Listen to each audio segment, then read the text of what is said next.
Hello everyone, and next topic is sacrificing ratio and gaining ratio.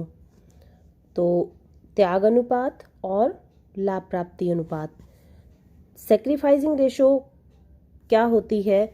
जब existing partner के profit sharing ratio change हो जाने के कारण एक पार्टनर के हिस्से में तो क्या हो जाती है, वृद्धि हो जाती है, इंक्रीज हो जाता है एक पार्टनर का हिस्सा, और दूसरे का हिस्सा क्या हो जाता है, कम हो जाता है. तो जो दूसरे पार्टनर के हिस्से में जो कमी आई है उसे हम क्या कहते हैं, सैक्रिफाइस.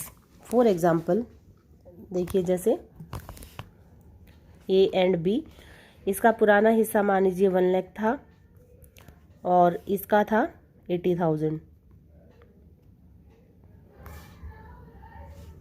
और इसने जो ये था ओल्ड शेयर, इनका पुराना हिस्सा. अब इनका न्यू शेयर जो है, ए का 80,000 है और इसका 1 लाख. ठीक है, तो इसका हिस्सा क्या हो गया, 20,000 से कम हो गया, और इसका जो शेयर था वो 20,000 से इंक्रीज हो गया. तो ये क्या है, सैक्रिफाइस, और ये क्या है, गेन. ठीक है, तो ये क्या है, सैक्रिफाइस. ए ने त्याग किया बी के लिए, तो हम क्या निकालते हैं, सैक्रिफाइसिंग रेशो. ये तो शेयर की बात की थी, हम बात कर रहे हैं सैक्रिफाइसिंग रेशो की. और ये देखिए कि जो हमने एग्जांपल लिया था जिसमें ए का पुराना हिस्सा कितना है, 1 लाख, और नया कितना है, 80,000.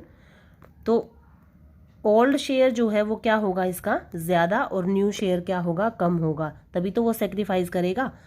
ठीक है, और इसके बाद इनका जो फॉर्मूला होता है सैक्रिफाइसिंग रेशो को निकालने का, वो क्या होता है, old ratio minus new ratio.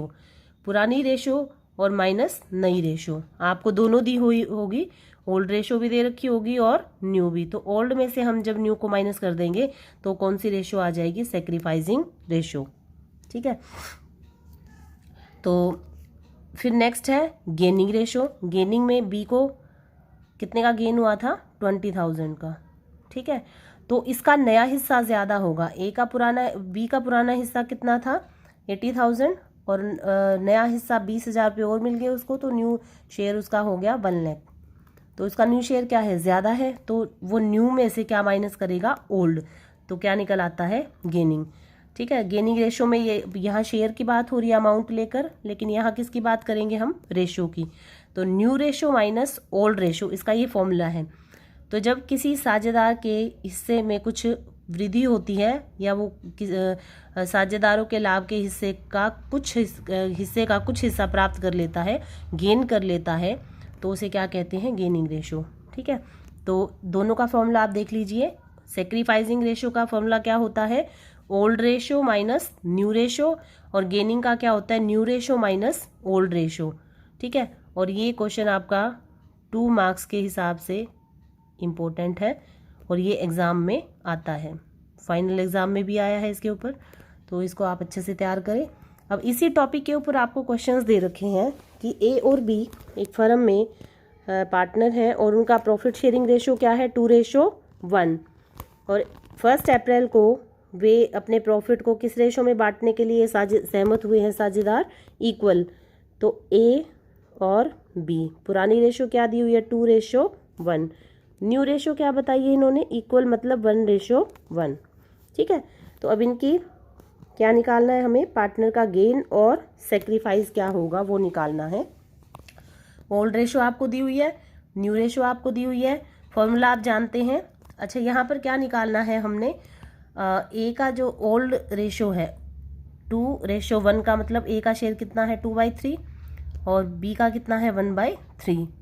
ठीक है, तो ये 2/3 और 1/3, इसमें से इनका न्यू शेयर माइनस कर दूँ. न्यू शेयर क्या होगा, दोनों का 1/2, तो न्यू शेयर माइनस कर देंगे. ठीक है, अगर ये ओल्ड रेशो में से न्यू रेशो माइनस करने के बाद अगर ये प्लस आता है, ये जो 1/6 है ये क्या है, प्लस है, तो इट मीन्स क्या है, उसने सेक्रीफाइस किया है. यानी पुराना हिस्सा ज़्यादा था, नया कम है, इसीलिए जो डिफरेंस आ रहा है वो किस में आया, प्लस में, और उसने क्या किया, सेक्रीफाइस. ऐसे ही बी का ओल्ड माइनस न्यू जब माइनस किया तो देखो 2 - 3 क्या बनता है, -1, और अपोन में 6, -1/6।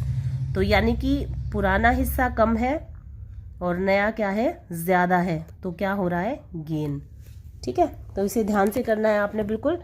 फॉर्मूला वही लगाया है, old ratio minus new ratio. Old ratio दी हुई है, न्यू रेशो, तो ओल्ड में से न्यू को माइनस करेंगे, अगर वो आ जाए, ये 1/6 किस में आया है, प्लस में, तो ये क्या होगा, सेक्रीफाइस। ठीक है, ओल्ड माइनस न्यू अगर ये माइनस में आता है तो ये क्या होता है, गेन। बस ये ध्यान रखना है आपने।